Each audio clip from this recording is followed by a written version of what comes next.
పార్థాయ ప్రతిబోధితాం భగవతా నారాయణేన స్వయం వ్యాసేన గ్రథితాం పురాణమునినా మధ్యే మహాభారతం అద్వైతామృతవర్షిణీం భగవతీం అష్టాదశాధ్యాయినీం అంబా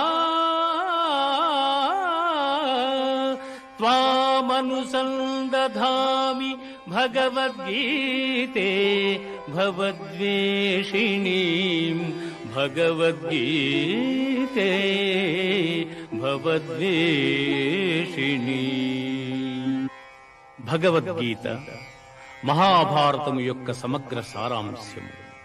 భక్తుడైన అర్జునునకు అనర్చిన ఉపదేశమే గీతా సారాంశము.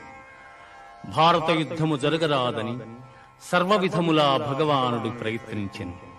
కాని ఆ మహానుభావుని ప్రయత్నములు వ్యర్థములాయను. అటు పిమ్మట శ్రీకృష్ణుడు పార్థునకు సారథి అయి నిలిచెను.